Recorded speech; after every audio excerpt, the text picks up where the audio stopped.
मुलाकात हुई है जिसमें उनके सामने यह ऑप्शन रखा गया कि वो दौरा ऑस्ट्रेलिया के लिए बतौर कप्तान बरकरार रहेंगे, जिस पर उन्होंने अपने तहफ्फुज़ात का भी इजहार किया। ताहम अब यह खबर सामने आई है कि बाबर आजम ने बिलाखिर इस्तीफा दे दिया है। बाबर आजम अब पाकिस्तान की कौमी क्रिकेट टीम के कप्तान नहीं रहे, उन्होंने इस्तीफा पेश कर दिया है।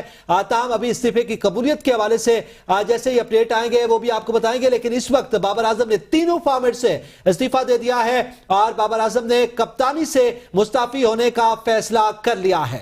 देखना यह होगा कि इस्तीफा कबूल किया जाता है या नहीं। आपको अहम खबर से आगाह कर रहे हैं, बाबर आजम ने तीनों फॉर्मेट से इस्तीफे का ऐलान कर दिया है। इससे कबल ज़का अशरफ के साथ बाबर आजम की मुलाकात हुई, जिसके बाद फैसला सामने आया कि दौरे ऑस्ट्रेलिया तक बाबर आजम को कौमी क्रिकेट टीम का कप्तान रखा जाएगा और उसके बाद यह फैसला किया जाएगा कि कप्तानी बरकरार रहेगी या नहीं। बाबर आजम की जानिब से भी ये बात सामने आई थी कि वो किसी एक फॉर्मेट के कप्तान नहीं रहना चाहते। उनका ये कहना था कि अगर मुझे रेड बॉल के लिए कप्तान रखा जाएगा तो मैं इस्तीफा पेश कर दूंगा। और अब यह खबर सामने आई है कि बाबर आजम ने कप्तानी से इस्तीफा दे दिया है। इसी हवाले से हमें ज्वाइन किया है स्पोर्ट्स एंकर हसनैन लियाकत ने।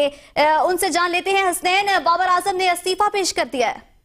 जी हाँ, ये कल की खबर थी कि बाबर आजम को अगर एक फॉर्मेट तक कप्तान बरकरार रखा जाएगा तो वो इस पे इस्तीफा दे सकते हैं। वो वहां से निकले ज़का अशरफ से, और जिस तरह के स्टेटमेंट उन्होंने अपने ट्विटर पे जारी किया है, लग ये रहा था कि वो स्टेटमेंट सुबह से ही उनका तैयार था। एक पिक्चर में लिखी एक तहरीर जारी की है और जिसमें उन्होंने कहा कि मैं तीनों फॉर्मेट की कप्तानी छोड़ रहा हूँ। नए आने वाले जो भी कप्तान होंगे उनको अपने एक्सपीरियंस और डेडिकेशन के साथ सपोर्ट करूंगा। फिर उन्होंने अपनी कारकर्दगी के हवाले से भी बताया कि 2019 में मुझे कप्तान लगाया गया, मैंने पाकिस्तान व्हाइट बॉल टीम को नंबर 1 बनाया, बहुत सारी कामयाबियों का जिक्र किया, लेकिन साथ साथ उन्होंने तीनों फॉर्मेट की कप्तानी छोड़ने का ऐलान कर दिया है। और ये अंडरस्टूड था, ये कल से अंडरस्टूड था कि बाबर आजम ने कप्तानी से इस्तीफा देना है अगर उनको एक फॉर्मेट का कप्तान लगाया जाएगा। कुछ जरा ये कह रहे थे कि शायद वो टेस्ट टीम के कप्तान रहेंगे, लेकिन टेस्ट टीम की क्यादत, क्योंकि एक जो है वो फॉर्मेट की क्यादत करना नहीं चाहते। उनको पता है कि ऑस्ट्रेलिया में शायद कारकर्दगी दिखा ना सकें, उसके बाद बहुत ज्यादा बैकलैश आ जाना था, तो उन्होंने ये सोचा कि ये उनके लिए बेहतर रहेगा कि वो तीनों फॉर्मेट से इस्तीफा दे दें। अच्छा हसनैन, ये भी आगाह कीजिएगा कि ज़ाहिर 3 फॉर्मेट में अगर वो नहीं बरकरार रखे जाते, इस्तीफे के हवाले से पहले ही कंफर्म था, तो आज हम दूसरे लफ्जों में जो चेयरमैन पीसीबी से उनकी मुलाकात हुई है, उन्होंने अभी दौरा ऑस्ट्रेलिया के लिए उनको बरकरार रखा था, उसके बावजूद ये इस्तीफा सामने आया। देखिए, दौरा ऑस्ट्रेलिया के लिए उनको बरकरार रखा था, लेकिन साथ ही अभी थोड़ी देर में शान मसूद की मुलाकात होगी। मैं आपको खबर देता चलूं, शान मसूद टेस्ट टीम के कप्तान होंगे। इसके अलावा ओडीआई के फॉर्मेट के हवाले से अभी तक कोई फैसला नहीं हुआ, शायद मोहम्मद रिजवान को कप्तान बनाया जाए। और उसके बाद जो अगली मुलाकात है वो शाहीन शाह अफरीदी से है। सो T20 के लिए शाहीन शाह अफरीदी को कप्तान रखा जाएगा, टेस्ट क्रिकेट के लिए शान मसूद को रखा जाएगा। और ये पीसीबी चाहता भी यही था कि बाबर आजम की जानिब से इस्तीफा आए, और बाबर आजम की जानिब से इस्तीफा आया। बेसिकली ट्रैप किया गया बाबर आजम को, क्योंकि आगे टेस्ट सीरीज थी, उसके लिए पीसीबी ने कप्तान हटा नहीं सकते थे। और डे टू डे अफेयर्स में यही होता है कि जब कोई इस्तीफा आता है तो वो पीसीबी उसको एक्सेप्ट करती है। अगर टेस्ट टीम के लिए उनको कप्तान रखा गया था और T20 में फिर अगर उनको हटा दिया जाता तो ये बाबर आजम ये चाहते नहीं थे। और इस वक्त जो इस्तीफा आया है, ये तीनों फॉर्मेट्स में पीसीबी इस्तीफा कबूल करेगा। मैं आपको ये खबर दे रहा हूं। और साथ ही शान मसूद टेस्ट क्रिकेट में कप्तान आएंगे, जबकि T20 क्रिकेट में शाहीन शाह अफरीदी को पाकिस्तान क्रिकेट टीम की क़यादत दी जाएगी। हसनैन, कोई एक कप्तान ऐसा नहीं चूज किया जाएगा जो तीनों फॉर्मेट्स के लिए कप्तान हो?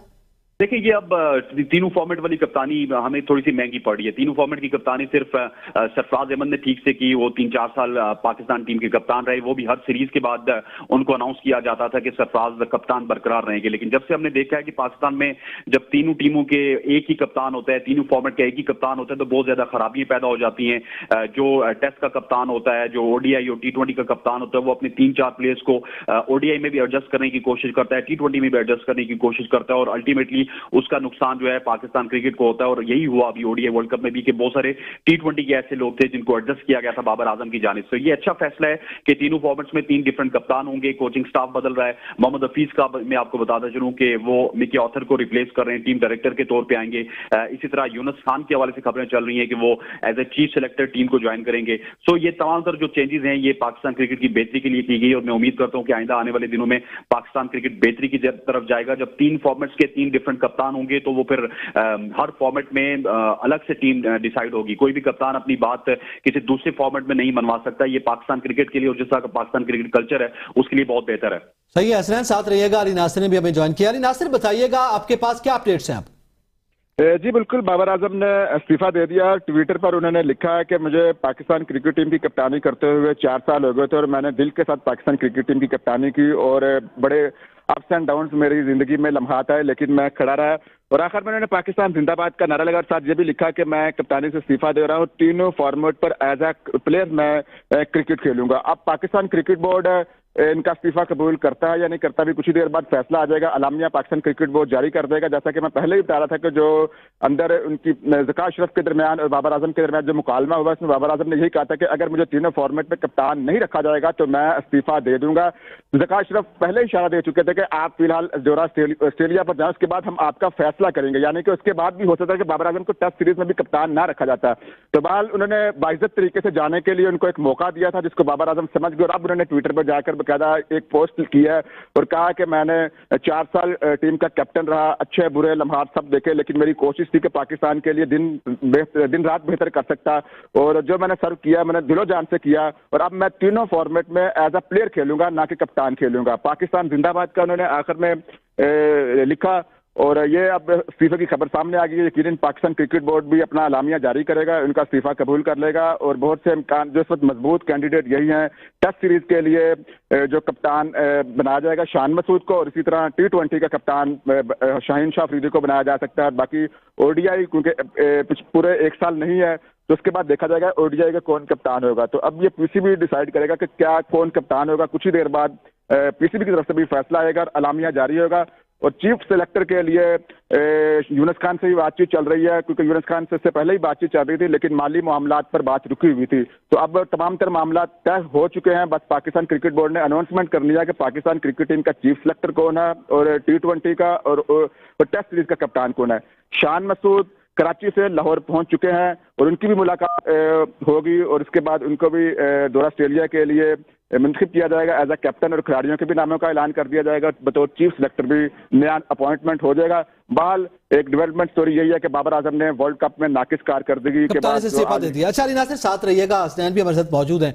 हसनैन ये बताइएगा, ये बड़ी तब्दीलियां हैं और ये एक साथ ही तब्दीलियां हैं। दौरे ऑस्ट्रेलिया से पहले ये तब्दीलियां जो है सामने आ रही है हेड कोच के हवाले से, चीफ सेलेक्टर का मामला इससे पहले हमारे सामने आया, और उसके बाद अब ये जो नई तब्दीलियां हैं इससे हम ओवरऑल क्या देख रहे हैं? अपनी जो हमारी क्रिकेट टीम होगी या दौरा ऑस्ट्रेलिया होगा या ओवरऑल जो हमने वर्ल्ड कप में कारकर्दगी दिखाई है, क्या उसका आप इंपैक्ट देख रहे हैं? कितनी हद तक इंप्रूवमेंट आ सकती है?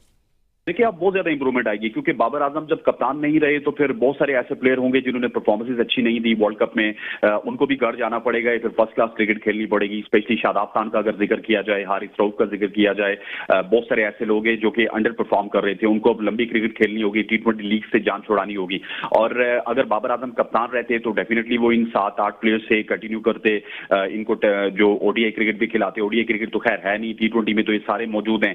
सो बहुत बड़ा इंपैक्ट होगा कप्तान की तब्दीली के बाद। कुछ नए चेहरे भी आपको नजर आएंगे। हो सकता है कि इमाद वसीम को वापस बुला लिया जाए, फिर सरफराज अहमद तो टेस्ट में ऑलरेडी जो है वो विकेट कीपिंग कर रहे हैं। इसके अलावा बहुत सारे ऐसे नाम हैं, मोहम्मद अब्बास की टेस्ट क्रिकेट में वापसी हो सकती है।